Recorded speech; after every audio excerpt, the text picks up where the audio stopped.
اللہ کے ساتھ دوستی لگائیں، تمام مسائل کا ایک ہی حل ہے کہ ہم اللہ کے ساتھ تعلق جوڑیں۔ میرے بھائیوں، میں کمزور آدمی ہوں، میرے اندر اتنی صلاحیت بھی نہیں ہے، اتنی زیادہ وفا بھی نہیں ہے، اور خود غرض بھی ہوں، لیکن اس کے باوجود اگر میرا کوئی دوست ہو، وہ پریشان ہو، میں اس کی پریشانی حل کر سکتا ہوں، تو میری غیرت مجھے اجازت نہیں دیتی کہ میں اس دوست کو اسی طرح پریشان چھوڑ دوں۔ میں اس کو پریشانی میں ضرور مدد فراہم کروں گا، اس کو پریشانی سے نکالوں گا۔ اگر میری غیرت مجھے اس بات کی اجازت نہیں دیتی تو اللہ تو ساری غیرت والوں سے بڑا غیور ہے، وہ اپنے دوستوں کو پریشانی میں کیوں چھوڑے، پریشانی سے نکلنے کا راستہ بنا دیتے۔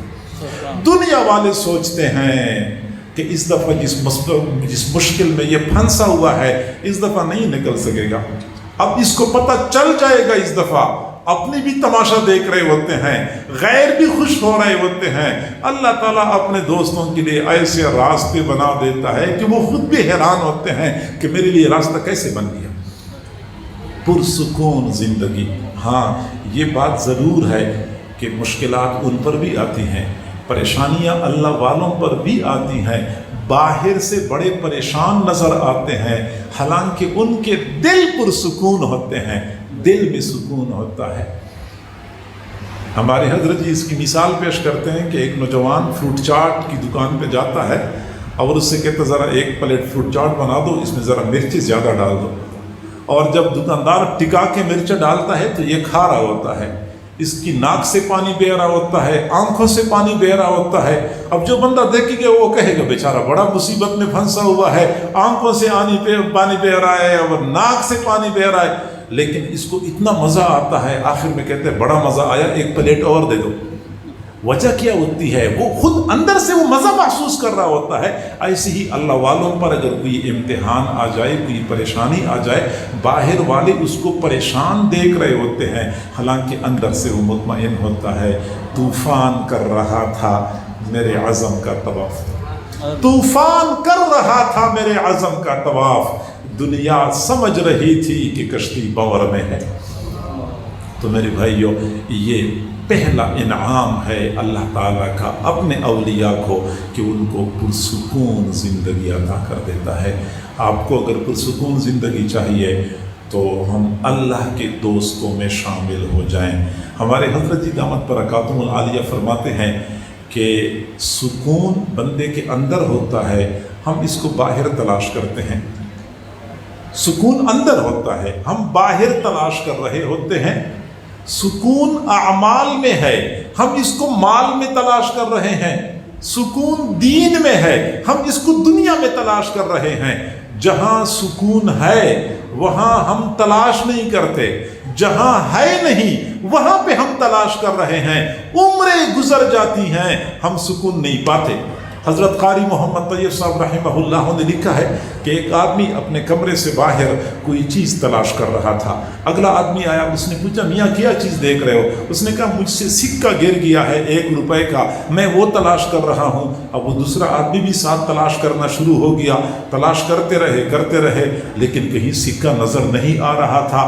آخر اس آدمی نے کہا کہ بھائی آپ سے یہاں نہیں گرا ہوگا، کسی اور جگہ پہ گرا ہوگا، آپ ویسے یہاں پہ تلاش کر رہے ہیں۔ اس نے کہا کہ گرا تو میرے سے کمرے میں ہے، کمرے میں گر گیا ہے، تو بھائی یہاں کیوں تلاش کرتے ہو؟ کہنے لگا کمرے میں اندھیرا ہے، کمرے میں اندھیرا ہے اس لیے میں روشنی میں تلاش کر رہا ہوں۔ حضرت قاری صاحب فرماتے ہیں کہ بالکل یہی مثال ہم پر فٹ آتی ہے کہ سکون اندر ہے، لیکن اندر چونکہ اندھیرا ہے ہم جان کے دیکھ نہیں سکتے، باہر کی روشنی میں تلاش کرتے ہیں، باہر سکون ہے ہی نہیں، اس لیے عمر گزر جاتی ہے، ہم سکون تک رسائی حاصل نہیں کر سکتے۔ تو پہلا انعام کہ الا ان اولیاء اللہ لا خوف علیہم ولا هم یحزنون، نہ ان پر کوئی خوف ہوگا نہ کوئی غم ہوگا، اور آگے نہ کوئی خوف ہوتا ہے نہ کوئی غم ہوتا ہے۔ آگے فرمایا الذین آمنوا وکانوا یتقون، اللہ کے اولیاء کون ہوتے ہیں؟ جو ایمان لاتے ہیں اور تقوی اختیار کرتے ہیں۔ آخر میں فرمایا لہم البشریٰ فی الحیات الدنیا، ان کو دنیا کی زندگی میں بشارتیں ملتی ہیں، بشارتیں ملتی ہیں۔ بشارت سے کیا مراد ہے؟ حضرت سلمان فارسی رضی اللہ عنہ نے فرمایا ہم کوئی اچھا کام کر لیتے ہیں تو لوگ ہماری تعریف کرتے ہیں، لوگ ہم سے محبت کرتے ہیں۔ تِلْکَ عَاجِلُ بُشْرَى الْمُؤْمِنِ، یہ وہی بشرا ہے جس کا تذکرہ اللہ نے قرآن میں فرمایا ہے کہ دنیا والوں کے دلوں میں اللہ تعالیٰ ان کی محبت ڈال لیتا ہے، دنیا والے ان سے محبت کرتے ہیں۔ حضور صلی اللہ علیہ وسلم نے فرمایا کہ اللہ تعالیٰ جب کسی بندے سے محبت کرتا ہے، بخاری شریف کی روایت ہے، ان اللہ اذا احب عبدا دعا جبرائیل، اللہ تعالیٰ جب کسی بندے سے محبت کرتا ہے تو جبرائیل کو بلاتا ہے، وَيَقُول، جبرائیل کو فرماتے ہیں انی احب فلانا فاحبہ، میں فلاں بندے سے محبت کرتا ہوں تو آپ بھی اس سے محبت کریں۔ فَيُحِبُّهُ جبرائیل اس سے محبت شروع کر دیتا ہے۔ پھر جبرائیل آسمان کے فرشتوں میں اعلان کرتا ہے کہ اللہ تعالیٰ فلاں بندے سے محبت کرتا ہے، میں بھی فلاں بندے سے محبت کرتا ہوں، وہ آسمان کے فرشتوں تم بھی فلاں بندے سے محبت کرو۔ پھر سارے فرشتے اس سے محبت کرتے ہیں۔ پھر وہ فرشتے زمین پہ اترتے ہیں، پھر زمین پہ اعلان کرتے ہیں، زمین پہ اعلان کرتے ہیں کہ وہ لوگوں فلاں بندے سے اللہ محبت کرتا ہے، جبرائیل محبت کرتا ہے، سارے فرشتے محبت کرتے ہیں، تم بھی فلاں بندے سے محبت کرو۔ فرشتوں کا یہ اعلان ایسا ہوتا ہے کہ لوگوں کے کان نہیں سن رہے ہوتے، لوگوں کا دل سن رہا ہوتا ہے۔ پھر حضور نے فرمایا ثم یوزع لہ القبول فی الارض، پھر اس بندے کے لیے روئے زمین پر قبولیت رکھ دی جاتی ہے، روئے زمین پر قبولیت رکھ دی جاتی ہے۔ چنانچہ دنیا کی مخلوق اس سے محبت کرتی ہے۔ انسان تو محبت کرتے ہی ہیں، حیوان بھی اس سے محبت کرتے ہیں، فرشتے بھی اس سے محبت کرتے ہیں، جنات بھی اس سے محبت کرتے ہیں۔ اللہ نے اس بندے کے لیے روئے زمین پر قبولیت رکھی ہوتی ہے۔ یہ اللہ تعالیٰ کا اولیاء کے لیے دوسرا بڑا انعام ہے۔ حضرت مرزا مظہر جانے جانا رحمۃ اللہ علیہ ہمارے سلسلے کے بہت بڑے بزرگ گزرے ہیں۔ ان کے ایک مرید تھے، خلیفہ بھی تھے، قاضی ثناء اللہ پانی پتی رحمۃ اللہ علیہ۔ قاضی ثناء اللہ پانی پتی رحمۃ اللہ علیہ کو اپنے شیخ سے اتنی محبت تھی کہ جب انہوں نے تفسیر لکھی تو تفسیر کا نام اپنے شیخ کے نام پہ رکھا، تفسیر مظہری۔ اور شیخ کو اپنے مرید پر اتنا ناز تھا، فرمایا کرتے تھے کہ اگر قیامت کے دن اللہ تعالیٰ مجھ سے پوچھ لے کہ مرزا مظہر جانے جانا میرے پاس کیا لے کے آئے ہو، تو اس وقت میں قاضی ثناء اللہ پانی پتی کو آگے کر دوں گا کہ اللہ میں ان کو لے کے آیا ہوں۔ اور جب قاضی ثناء اللہ پانی پتی آگے آئے گا تو اللہ تعالیٰ کا غصہ بھی ٹھنڈا ہو جائے گا۔ اتنا ان کو قاضی ثناء اللہ پانی پتی پر ناز تھا۔ اور کئی مرتبہ ایسا ہوتا تھا کہ جب مرزا مظہر جانے جانا رحمت اللہ علیہ اپنی مجلس میں بیٹھے ہوتے تھے، اچانک فرماتے تھے بھائی راستہ دے دو، راستہ دے دو۔ قاضی ثناء اللہ پانی پتی تشریف لا رہے ہیں، تھوڑی دیر بعد لوگ دیکھتے تھے قاضی صاحب تشریف لا رہے ہوتے تھے۔ ایک دن ایسا ہوا، دوسرے دن ایسا ہوا، تیسرے دن ایسا ہوا، آخر ایک دن کسی نے پوچھ لیا حضرت آپ کو کیسے اندازہ ہو جاتا ہے کہ قاضی ثناء اللہ پانی پتی تشریف لا رہے ہیں؟ حضرت نے فرمایا کہ جب میں دیکھتا ہوں کہ فرشتے قطار در قطار کھڑے ہو چکے ہیں، میں سمجھ جاتا ہوں کہ قاضی ثناء اللہ پانی پتی کے استقبال کی تیاریاں ہو رہی ہیں۔ جی ہاں، فرشتے ان کے استقبال کے لیے قطار در قطار کھڑے ہوتے ہیں۔ مخلوق کے دلوں میں اللہ تعالیٰ ان کے لیے محبت ڈال دیتا ہے۔ دنیا والے بے شک پروپیگنڈا کرتے رہیں، دنیا والے بے شک رائے عامہ ہموار ان کے خلاف رائے عامہ کو ہموار کرتے رہیں، دنیا والے بے شک سوشل میڈیا سے کام لیتے رہیں، لیکن اللہ جب لوگوں کے دلوں میں کسی کے لیے محبت ڈال دیتا ہے پھر پروپیگنڈوں سے وہ محبت کبھی کم نہیں ہوتی۔ لہم البشرا، ان کے لیے بشارتیں ہیں۔ پہلی بشارت یہ ہوتی ہے کہ مخلوق خدا ان سے محبت کرتی ہے۔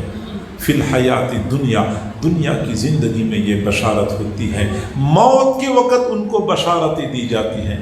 موت کے وقت ان کو بشارت ملتی ہے، تتنزل علیہم الملائکہ، ان پر فرشتے اترتے ہیں، اللہ تخافوا ولا تحزنوا وابشروا بالجنۃ التي كنتم توعدون، موت کے وقت ان کو بشارت دی جاتی ہے، فرشتے جوق در جوق، جماعت در جماعت اترتے ہیں، ان کو خوشخبریاں دے رہے ہوتے ہیں، اللہ تخافوا ولا تحزنوا وابشروا بالجنۃ التي كنتم توعدون، خوف بھی نہیں کرنا، غم بھی نہیں کرنا، اس جنت کی بشارت سن لو جس جنت کا تمہارے ساتھ وعدہ کیا جاتا تھا۔ موت کے وقت فرشتے اترتے ہیں۔ حضرت علامہ انور شاہ کشمیری رحمۃ اللہ علیہ کی اہلیہ کا بیان ہے کہ جس رات حضرت کشمیری رحمۃ اللہ علیہ کا انتقال ہونا تھا تو رات کا وقت تھا، ان کی طبیعت ناساز تھی، میں ان کی خدمت کر رہی تھی، سردیوں کا موسم تھا، کمرے میں بیٹھے بیٹھے میں نے اچانک کمرے کی کھڑکی کھول دی۔ جب میں نے کھڑکی کھولی تو میں نے صحن میں سفید پگڑیاں باندھے ہوئے، سفید کپڑوں میں ملبوس اتنے لوگ دیکھے کہ گھر کے صحن میں تو قدم رکھنے کی جگہ نہیں تھی۔ میں سوچنے لگی کہ یا اللہ یہ لوگ کون ہیں اور کہاں سے آئے ہیں؟ پھر مجھے خیال آیا کہ شاید مدرسے کے طلباء اور اساتذہ حضرت کی عیادت کے لیے آئے ہیں۔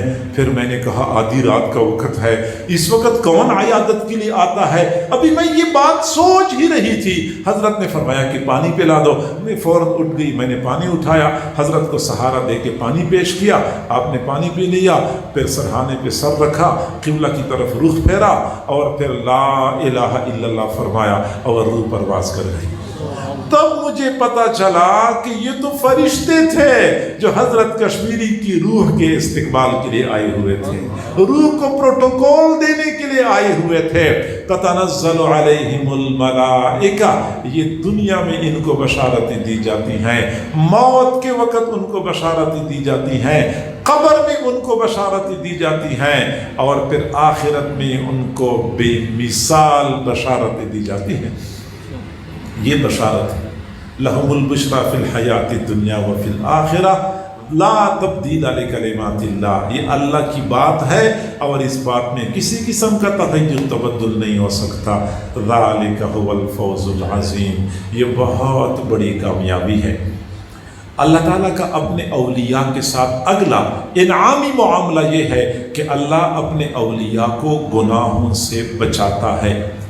جس طرح انبیاء معصوم ہوتے ہیں، اولیاء محفوظ ہوتے ہیں، معصوم تو نہیں ہوتے لیکن اللہ ان کو گناہوں سے بچاتا ہے۔ اللہ خاص خیال رکھتا ہے کہ میرا بندہ کسی غلطی کا ارتکاب نہ کر لے۔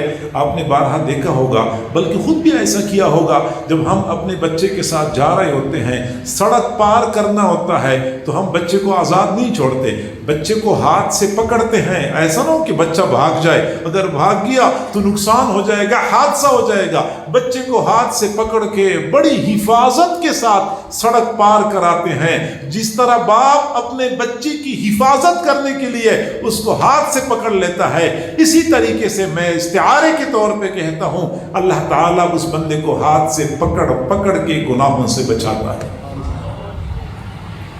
اللہ ولی الذین آمنوا، اللہ ایمان والوں کا ولی ہے، یخرجہم من الظلمات الی النور، اللہ ان کو اندھیروں سے روشنی کی طرف نکالتا ہے۔ ظلمات اندھیروں سے روشنی کی طرف نکالتا ہے۔ ایک اندھیرا نہیں، ظلمت نہیں، ظلمات، ہر قسم کے اندھیرے، نفسانی خواہشات کا الگ اندھیرا ہے، شیطان کے تسلط کا الگ اندھیرا ہے، دنیا کے فتنوں کا الگ اندھیرا ہے، ماحول کی خرابی کا الگ اندھیرا ہے۔ ان تمام تر اندھیروں میں، تمام تر ظلمات میں سے اللہ تعالیٰ ان کو روشنی کی طرف نکالتا ہے، ان کو کبھی اندھیرے میں چھوڑتا نہیں ہے، کبھی نفس و شیطان کے حوالے نہیں کرتا، اللہ ان کو بچاتا ہے۔ حضرت خواجہ مجدد الفسانی رحمۃ اللہ علیہ نے فرمایا، اس دنیا میں کتنے ایسے حضرات گزرے ہیں، اس دنیا میں کتنے ایسے حضرات گزرے ہیں کہ 40 سال تک مسلسل گناہ لکھنے والے فرشتے کو کچھ لکھنے کا موقع نہیں ملا۔ 40 سال مسلسل اس حال میں گزارے کہ گناہ لکھنے والے فرشتے کو کچھ لکھنے کا موقع نہیں ملا. اور حضرت مولانا محمد قاسم نانوتوی رحمۃ اللہ علیہ نے جب دارالعلوم دیوبند کی بنیاد رکھوانی تھی تو اعلان یہ فرمایا کہ آج میں دارالعلوم دیوبند کی بنیاد ایک ایسی شخصیت سے رکھوا رہا ہوں جنہوں نے اپنی پوری زندگی گناہ کبیرہ کا ارتکاب تو درکنار، کبھی گناہ کبیرہ کا خیال ہی دل میں نہیں آیا ہے. یہ حضرت نانوتوی رحمت اللہ علیہ کا اعلان تھا. اور پھر فرمایا بابا منع شاہ کہاں پہ ہیں، وہ آگے تشریف لائیں اور دارالعلوم دیوبند کی بنیاد رکھیں. دارالعلوم دیوبند کی بنیاد ایسی شخصیات نے رکھی ہے جنہوں نے پوری زندگی گناہ کبیرہ کا ارتکاب تو بہت دور کی بات ہے، گناہ کبیرہ کا خیال بھی کبھی دل میں نہیں آیا. اللہ تعالیٰ ان کو بچاتا ہے، بلکہ جو لوگ ان کے ساتھ تعلق جوڑتے ہیں تعلق والوں کو بھی اللہ تعالیٰ بچاتا ہے. امام راضی رحمت اللہ علیہ نے اسی آیت کی تفسیر میں تفسیر کبیر میں لکھا ہوا ہے کہ اللہ تعالیٰ اپنے اولیاء کو تو بچاتا ہی ہے، جو ان کا دامن تھام لیتے ہیں، ان کے ساتھ وابستہ ہو جاتے ہیں، اللہ ان کو بھی بچا لیتا ہے. گناہوں سے اللہ بچاتا ہے. چنانچہ ایک بزرگ کے پاس ایک نوجوان آیا، کہنے لگا حضرت میں نے بیعت کرنی ہے. فرمایا بیعت کر لوں گا. اس نے کہا نہیں، میری ایک شرط ہے. شرط میری یہ ہے کہ میں بیعت کروں گا لیکن شراب پیتا ہوں، شراب چھوڑ نہیں سکتا، مجھے شراب سے منع نہیں کرنا ہوگا. حضرت نے فرمایا کہ میں آپ کو شراب سے منع نہیں کرتا، لیکن آپ بھی میرے ساتھ ایک وعدہ کریں کہ ایسی جگہ پیو گے جہاں کوئی دیکھنے والا نہیں ہوگا. کوئی دیکھنے والا نہیں ہوگا، اگر کوئی دیکھنے والا ہوگا تو نہیں پیو گے. اس نے وعدہ کر لیا کہ ٹھیک ہے، میں لوگوں کے سامنے نہیں پیوں گا، چپکے سے پیوں گا. فرمایا ٹھیک ہے، چپکے سے پیا کرو، لوگوں کے سامنے نہیں پینا ہوگا. چنانچہ وہ نوجوان چلا گیا. اب اس نے بیعت کی ہوئی تھی، جب شراب پینے کا ارادہ کر لیا تو کمرے میں برآمدے میں یا صحن میں شراب کی بوتل لی اور سیدھا کمرے کے اندر چلا گیا. جب کمرے کے اندر گیا تو وہاں بوتل منہ کو لگانی تھی کہ اس نے دیکھا کہ کونے میں ان کے شیخ مرشد کھڑے ہیں اور ایسے اشارہ کر رہے ہیں. وہاں سے نکل گیا، دوسرے کمرے میں چلا گیا. وہاں پہ دیکھا جب شراب کی بوتل منہ کو لگائی، پھر دیکھا وہی شیخ کھڑے ہیں اور ایسے اشارہ کر رہے ہیں. پھر وہ چلا گیا بیت الخلا میں. بیت الخلا میں گیا، وہاں پہ پینے کی کوشش کی، وہاں پہ شیخ موجود تھے. جب اس نے بیت الخلا میں بھی شیخ کو دیکھا تو بوتل کو زور سے دیوار پہ دے مارا کہ پھر یہ کہہ دیتے نا کہ پینا ہی نہیں ہے. وہ آپ مجھے کہہ رہے تھے لوگوں کے سامنے نہیں پینا، تو یہ کہہ دیتے کہ پینا ہی نہیں ہے، اور چھوڑ دیا. حضرت تھانوی رحمت اللہ علیہ فرماتے ہیں کہ یہ کیا چیز تھی؟ یہ شیخ نہیں تھے. شیخ حاضر ناظر نہیں ہوتے، شیخ ہر جگہ پہ نہیں پہنچتے. اصل بات یہ ہے کہ چونکہ ان کا تعلق شیخ کے ساتھ جڑ گیا تھا، اللہ نے اس کو گناہ سے بچانا تھا. اللہ تعالیٰ نے ایک فرشتہ مقرر کر لیا جو شیخ کی صورت میں سامنے آ جاتا تھا، پھر اگلے کمرے میں سامنے آ گیا. چونکہ اللہ نے اس کو بچانا تھا، اس کے لیے یہ طریقہ اختیار کر لیا. اللہ تعالیٰ اپنے بندوں کو گناہوں سے بچاتا ہے. یخرجہم من الظلمات الی النور. سلیمان بن یسار رحمہ اللہ تعالی اپنے ساتھیوں کے ہمراہ حج کے سفر پہ روانہ تھے. ایک جگہ پہ پڑاؤ ڈالا. ساتھی کوئی جانور چرانے کے لیے چلا گیا، کوئی پانی لینے کے لیے چلا گیا، کوئی لکڑی کاٹنے کے لیے چلا گیا. حضرت خیمے میں اکیلے تھے. چنانچہ وہاں قریب سے ایک خاتون بکریاں چراتے چراتے گزر رہی تھی. جب اس نے دیکھا کہ خیمے کے اندر ایک بندہ ہے اور اکیلا ہے، وہ سیدھی خیمے کے اندر آئی اور غلط ارادے کا اظہار کر دیا. حضرت سمجھے کہ شاید روٹی مانگ رہی ہے. روٹی کا ٹکڑا پڑا تھا، کہنے لگے کہ یہ لے جاؤ. اس نے کہا مجھے روٹی نہیں چاہیے، میرا تو کوئی اور ارادہ ہے. تب حضرت سلیمان بن یسار نے رونا شروع کر دیا کہ اللہ، میرا ایمان اتنا کمزور ہو گیا کہ شیطان کو بھی امید لگ گئی کہ وہ مجھے گناہ میں مبتلا کر دے گا، اس لیے اپنا ایجنٹ میرے پاس بھیجا ہے. شیطان کو میرے بارے میں یہ امید لگ گئی ہے. چنانچہ رونا شروع کر دیا. بہت روئے، اتنا روئے کہ وہ خاتون بھی رو پڑی. وہ رو پڑی، اس نے توبہ کر لیا اور وہ نکل گئی. وہ تو چلی گئی، لیکن ان کو اس بات کا صدمہ بہت تھا کہ شیطان نے یہ شرارت کیوں کی ہے، لگتا یہ ہے کہ میرا ایمان کمزور بہت ہے۔ چنانچہ اسی طرح مغموم حالت میں روتے روتے رات کو سو گئے۔ سوتے سوتے حضرت یوسف علیہ السلام کی زیارت ہوئی خواب میں۔ انہوں نے فوراً حضرت یوسف علیہ السلام سے کہا کہ اللہ کے نبی، آپ کتنے مضبوط ایمان والے ہیں کہ زلیخا جیسی خاتون نے آپ کو گناہ کی طرف بلایا اور آپ اپنا ایمان بچا کے لے جانے میں کامیاب ہو گئے۔ حضرت یوسف علیہ السلام نے فرمایا کہ میں تو پیغمبر ہوں، میرے ساتھ تو تائید خداوندی شامل تھی، حیرانگی تو آپ کے بارے میں ہے کہ آپ نے وہ کام کر لیا، پیغمبر نہ ہونے کے باوجود آپ نے وہ کام کر لیا جو وقت کے پیغمبر کیا کرتے ہیں۔ اللہ تعالیٰ اپنے اولیاء کو بچاتا ہے، یخرجہم من الظلمات الی النور، ان کو اندھیروں سے روشنی کی طرف نکالتا ہے۔ اور اللہ کا اپنے اولیاء کے ساتھ ایک اور خصوصی معاملہ جو اللہ کا انعام ہوتا ہے وہ یہ کہ جب بھی کوئی بندہ اللہ کے ولی کے ساتھ دشمنی کرتا ہے، اللہ تعالیٰ اس کے خلاف اعلان جنگ کر دیتا ہے۔ حدیث قدسی ہے، بخاری شریف کی روایت ہے، آپ صلی اللہ علیہ وسلم نے فرمایا، من عادی لی ولیا فقد آذنتہ بالحرب، جو میرے ایک ولی کے ساتھ دشمنی کرتا ہے تو میری جانب سے اس کے خلاف اعلان جنگ ہے، اور جس کے خلاف اللہ اعلان جنگ کر دیتا ہے اس کو دنیا والوں کے لیے تماشا بنا دیتا ہے۔ لہٰذا اللہ کے اولیاء، اللہ کے نیک لوگوں کے ساتھ کبھی دشمنی نہیں کرنی، کبھی ان کے بارے میں دل میں کینہ اور بغض نہیں رکھنا ہوتا۔ اللہ والوں کے لیے دل میں احترام، محبت کے جذبات رکھا کریں، ورنہ اللہ انتقام لیتا ہے، اور ایسا نہ ہو کہ پھر اللہ ہم سے ایسا انتقام لے لے کہ دنیا بھی تباہ ہو جائے اور آخرت بھی برباد ہو جائے۔ حضرت مولانا محمد قاسم نانوتوی رحمۃ اللہ علیہ ایک جگہ پہ بیان کے لیے تشریف لے جاتے تھے مہینے میں ایک بار۔ اس بستی میں سنی لوگ تھوڑے تھے، چند گھر تھے، اور باقی پوری بستی دوسرے لوگوں کی تھی۔ اچھا، شروع میں حضرت تشریف لاتے تھے تو ان لوگوں کو کوئی خطرہ نہیں تھا کہ یہ مولوی آ رہا ہے، یہ ہمارے لیے مسئلے کھڑے کر دے گا، ہمارے بندے بدل دے گا۔ ان کو اس چیز سے کوئی خطرہ نہیں تھا۔ حضرت نانوتوی رحمۃ اللہ علیہ ویسے بھی ظاہراً بہت سیدھے سادے نظر آتے تھے، لیکن جب انہوں نے آنا شروع کر دیا تو آہستہ آہستہ اپنے لوگ تو تھے ہی، اپنے ان کے لوگ بھی بیانات میں آتے تھے اور وہ بھی قائل مائل ہو جاتے تھے، ان کی اجتماعیت کمزور ہوتی جا رہی تھی، ادھر سے لوگ بڑھتے جا رہے تھے۔ تو ایک دن تو انہوں نے عزم کر لیا کہ اس دفعہ حضرت تشریف اور مولوی صاحب تشریف لاتے ہیں، ان کا ہم نے بیان نہیں ہونے دینا، ہم نے کوئی ایسا سلسلہ کھڑا کرنا ہے کہ وہ بیان ہی نہ کر سکے۔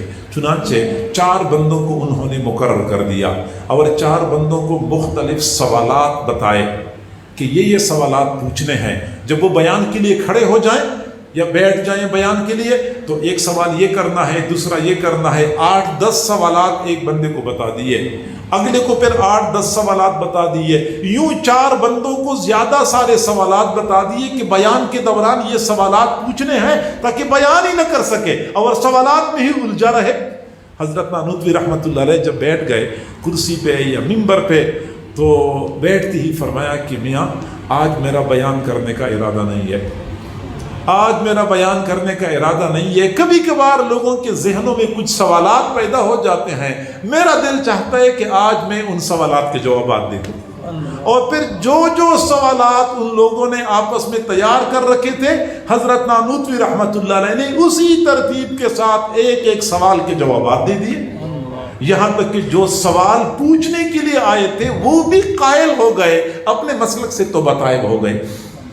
اگلی مرتبہ انہوں نے ایک اور شرارت کا سوچا، ارادہ یہ کر لیا کہ ہم نے کسی طریقے سے ان کی توہین کرنی ہے، اور منصوبہ یہ بنایا کہ ہم ایک زندہ آدمی کو چرپائی پر لٹاتے ہیں، اس کے اوپر سفید چادر بچھاتے ہیں اور مردہ کی شکل میں پیش کریں گے اور اس سے کہیں گے کہ جنازہ پڑھا دو۔ جب یہ جنازہ پڑھائیں گے ہم کہیں گے دیکھیے زندے کا جنازہ پڑھا دیے، یہ کیسے ولی ہے، اللہ کے اولیاء ایسے ہوتے ہیں، چنانچہ اپنے بھی اس سے بدگمان ہو جائیں گے۔ حضرت نانوتوی رحمۃ اللہ علیہ بیان کے لیے آئے، بیان کے بعد ان کے چند لوگ ملے اور کہنے لگے کہ آپ تشریف لائے ہوئے ہیں، ہمارا جنازہ بن گیا ہے، ہمارا اپنا مولوی یہاں پہ ہے نہیں، تو لہٰذا آپ ہماری میت کا جنازہ پڑھا دیں۔ حضرت نے فرمایا کہ میرے سے جنازہ نہ پڑھواؤ۔ انہوں نے کہا نہیں حضرت آپ جنازہ پڑھائیں، کوئی اور ہے ہی نہیں تو آپ ہی پڑھائیں۔ اتنی منت سماجت کی، چنانچہ حضرت وہاں پہنچ گئے، جنازہ رکھا گیا تھا، حضرت جنازے کے پاس کھڑے ہو گئے اور جب پہلی تکبیر کہی، اب لوگوں کا خیال یہ تھا کہ اب وہ مردہ اٹھے گا، لیکن وہ نہیں اٹھا۔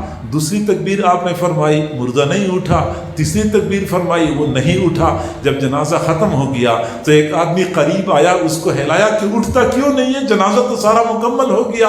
حضرت نے فرمایا کہ جس کا جنازہ نانوتوی پڑھاتا ہے وہ قیامت سے پہلے نہیں اٹھ سکتا۔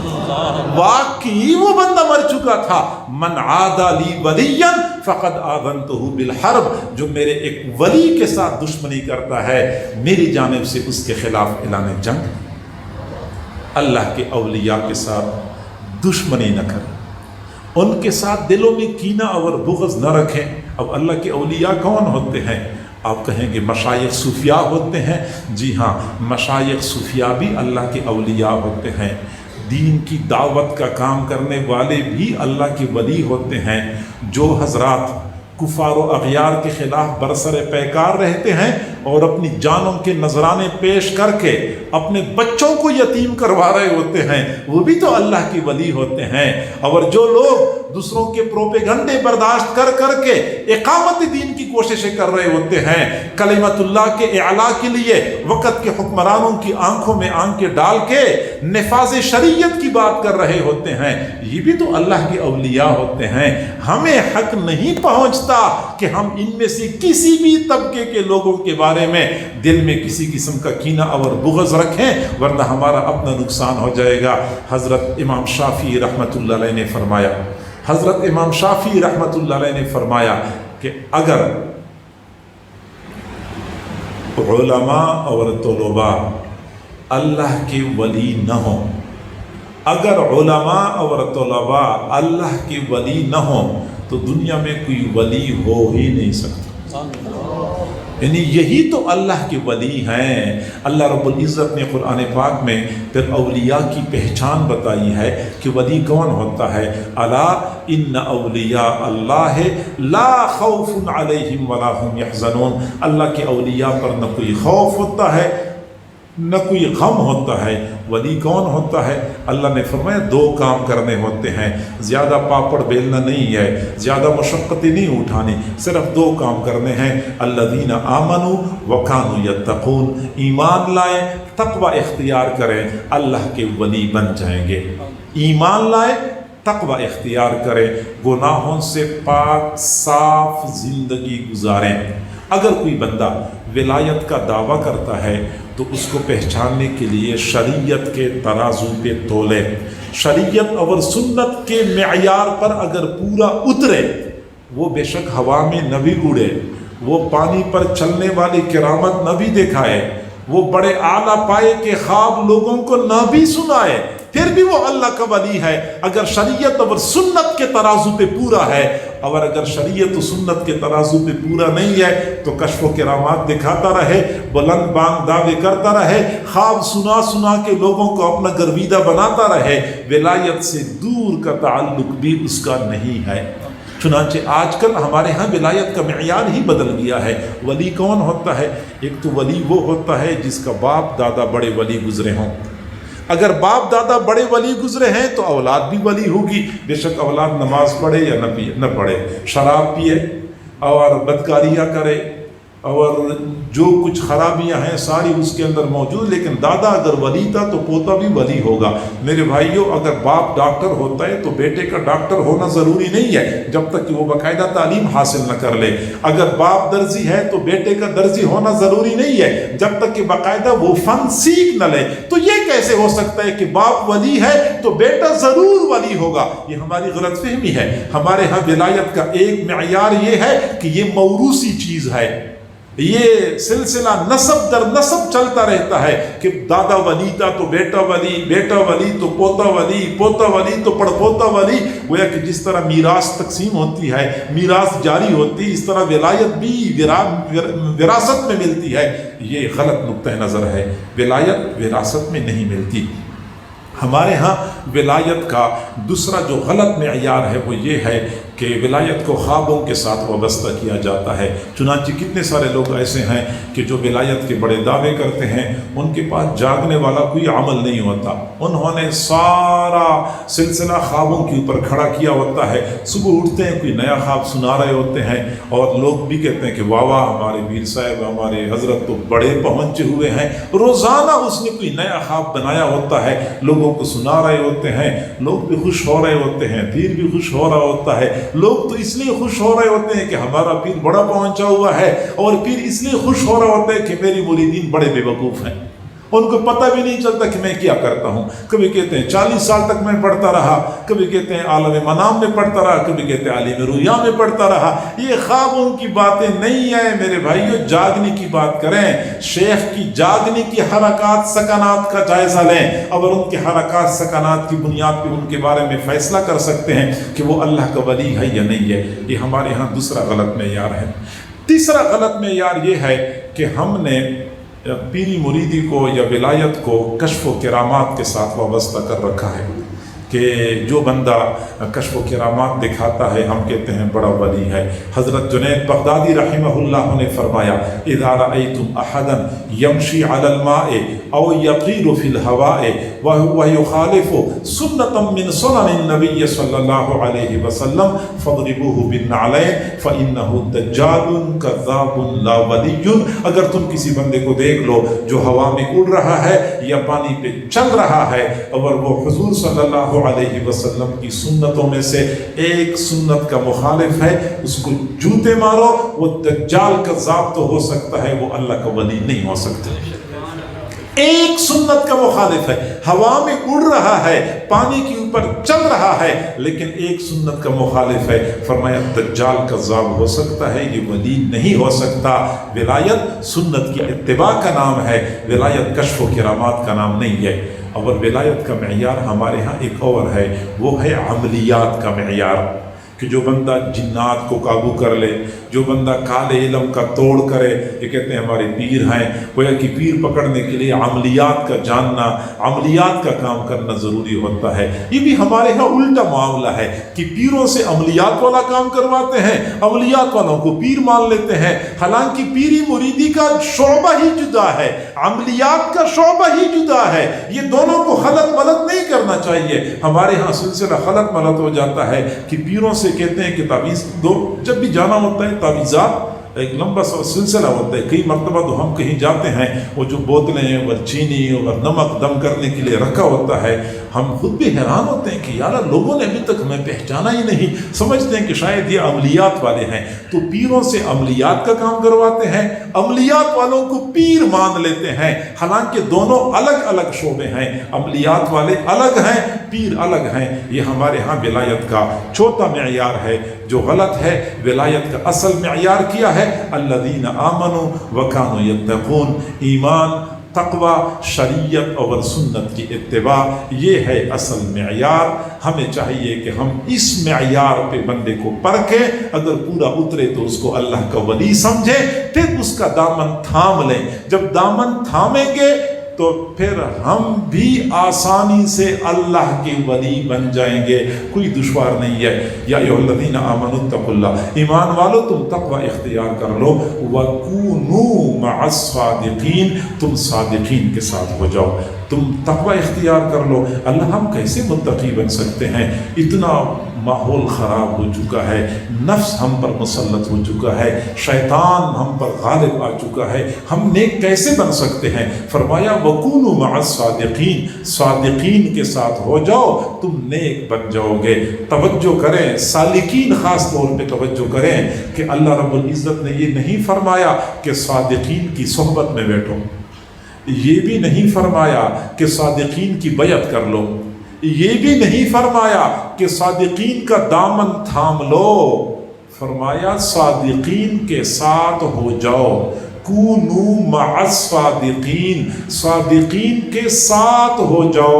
ساتھ ہو جانے کا کیا معنی ہے؟ ایک معنی تو یہ ہے کہ آپ میرے ساتھ بیٹھے ہوئے ہیں، آپ مولانا صاحب کے ساتھ بیٹھے ہوئے ہیں، یہ ہے نیک لوگوں کے ساتھ بیٹھنا۔ آپ ان حضرات علماء کے ساتھ بیٹھے ہوئے ہیں، یہ ہے لوگوں کے ساتھ ہو جانا۔